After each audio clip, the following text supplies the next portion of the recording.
নমস্কার, নতুন বাংলা থেকে বলছি সন্ময় বন্দ্যোপাধ্যায়। ডিএ সংক্রান্ত আপডেট কি আপনারা অনেকেই অবহিত হয়েছেন, অনেকেই অবহিত হননি। আমি আজকে সরাসরি দিল্লি থেকে বিকাশবাবু গত দুদিন ধরে যে সওয়াল হয়েছে সেই সওয়ালের পার্সপেক্টিভে যা যা বক্তব্য রেখেছেন আমি সেটাই আপনাদের কাছে তুলে দেবো। বিকাশ ভট্টাচার্য সিনিয়র অ্যাডভোকেট কলকাতা থেকে গেছেন, দিল্লিতে রয়েছেন এবং দিল্লিতে প্রথম দিন যেদিনকে রাজ্য সরকার চেষ্টা করেছিল টাইম কিল করতে হয়নি, তারপর দ্বিতীয় দিন গতকাল মঙ্গলবার সেটাও শুনানি হয়েছে, আজকে বুধবার সেখানে শুনানি হবে এবং বিকাশবাবু নিজে বক্তব্য রাখবেন। ডিএ সংক্রান্ত ব্যাপারে কী রায় হবে সেটা তো বিচারপতিরা বলবেন, কিন্তু আমার কাছে খুব ইন্টারেস্টিং লেগেছে একটা ব্যাপার। একটু ভালো করে ভেবে দেখুন, সাধারণ সরকারি বা অবসরপ্রাপ্ত কর্মচারীরা রাজ্য সরকারের হয়ে কোন কোন অ্যাডভোকেট অ্যাপিয়ার করলেন। শ্যাম দিওয়ান সিনিয়র অ্যাডভোকেট, সুপ্রিম কোর্টে অত্যন্ত পরিচিত প্রখ্যাত নাম, তাঁকে দাঁড় করিয়েছেন সুপ্রিম কোর্টে রাজ্য সরকার। দাঁড় করিয়েছেন কপিল সিবাল, ইনিও বারবার করে গতকাল উঠে দাঁড়িয়ে বক্তব্য রেখেছেন। হাফিজা আহমেদ তিনি বক্তব্য রাখার জন্য আছেন। রাকেশ দ্বিবেদী তিনি ইতিমধ্যে বলেছেন রাজ্য সরকারের হয়ে। কল্যাণ বন্দ্যোপাধ্যায় তিনিও ছিলেন। অভিষেক মনু সিংভি তিনি ভার্চুয়ালিস্ট ছিলেন। অর্থাৎ শ্যাম দিওয়ান, কপিল সিব্বাল, হাফিজ আহমেদ, রাকেশ দ্বিবেদী, কল্যাণ ব্যানার্জি, অভিষেক মনু সিংভি।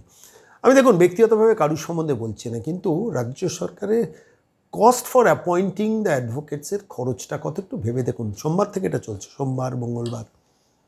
আমি এর আগে একটা রেফারেন্স দিয়েছিলাম আপনাদের, একটা বিল, সেই বিলে 1 কোটি টাকা বিল করেছেন কোনো একজন, এইসব নামের মধ্যে নেই কেউ একজন, এবং একটা বিলে 1 কোটি টাকা 93 লক্ষ টাকা পেমেন্ট করা হয়েছে এবং 7 লক্ষ টাকা টিডিএস বাবদ কেটে দেওয়া হয়েছে। তার ডকুমেন্ট কপিটা আমি অনেকদিন আগে আপনাদের কাছে দেখিয়েছিলাম।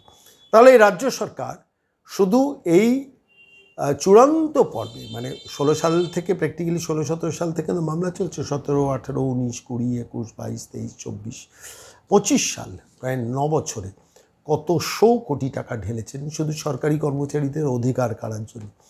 আর এই ফাইনাল পর্বে শুধু মানুষের টাকা, আপনাকে যে টাকাটা দেওয়াটা আপনার পাওনাটা আপনার অধিকারের মধ্যে পড়ে, সেই অধিকার কাড়ার জন্য একটা শয়তান, একটা প্রতারক সরকার, সেই সরকার কত কোটি টাকা শুধু আইনজীবীদের পেছনে খরচার জন্য খরচ করছেন। প্রশ্ন করবেন না আপনি তৃণমূলের সমর্থক হন, কিন্তু প্রশ্ন করবেন না এই টাকাতে তো অবসরপ্রাপ্ত সরকারি কর্মচারীদের অন্তত পেনশনটা মিটিয়ে দেওয়া যেত। এতদিনে মিটে যেত, সমস্ত অবসরপ্রাপ্ত কর্মচারীরা পেনশনটা পেয়ে যেতে পারতেন।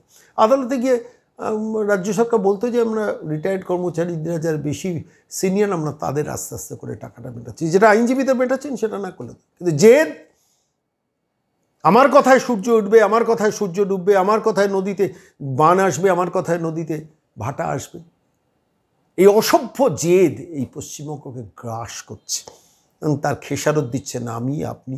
অসংখ্য সরকারি পদে লোক নেই, রিক্রুটমেন্ট নেই, রিক্রুটমেন্ট করতে গেলেও সেখানে জালিয়াতি হচ্ছে।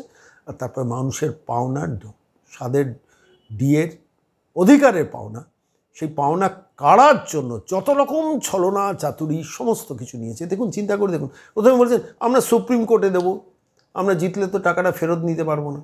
আর আপনার যদি সুপ্রিম কোর্টে দিতে হয় তাহলে মানুষকে দেবেন না। রাজ্য সরকারকে সুপ্রিম কোর্ট নির্দেশ দিল 27শে জুনের মধ্যে টাকা 25% দিয়ে তবে আসবে, এখনও টাকাটা দেয়নি। কালকে মহামান্য বিচারপতিরা লজ্জা দিলেন যে কিছু তো টাকা দিয়ে আসুন, আমরা তো রয়েছি, আমরা তো চলে যাচ্ছি না। কত বড় অসভ্য বর্বর ইতর একটা নোংরা একটা সরকার ওই 14 তলায় নবান্নে বসে না থাকলে আজকে এইভাবে মানুষের অধিকার কাড়ে। আপনি যদি এই প্রতিবেদন দেখছেন, আপনি তৃণমূলকে যদি ভোটও দেন, একটু ভেবে দেখবেন তো কীভাবে আপনাকে ক্ষতিগ্রস্ত করছেন এই নোংরা মহিলাটা। সরি টু সে, কোনো মহিলার সম্বন্ধে এই শব্দবন্ধ ব্যবহার করতে চান, মানুষের অধিকার কাড়ার যিনি কাজটা করেন তাকে নোংরা মহিলা বলতেই ইচ্ছা করে, তাই বললাম, মাপ চেয়ে নিয়ে বললাম। কিন্তু আজকে দিনে দাঁড়িয়ে, এই মুহূর্তে দাঁড়িয়ে চলুন ডিএ মামলা যখন শুনে নিয়েছে, আমি কথা বাড়াবো না। বিকাশবাবু দিল্লি থেকে বসে যে ব্রিফিংটা দিয়েছেন, আমার মনে হলো সারসংক্ষেপে কিছু কথা বলেছেন, খুব মার্জিত কথাবার্তা বলেন। তো তার আইনি সওয়াল করার কথা আজ, সেটা আমরা শুনবো, লাইভ স্ট্রিমিং শুনবো, কিন্তু তার আগে বিকাশবাবু কী বলেছেন আজকে সেটাও আপনাদের শোনাবো।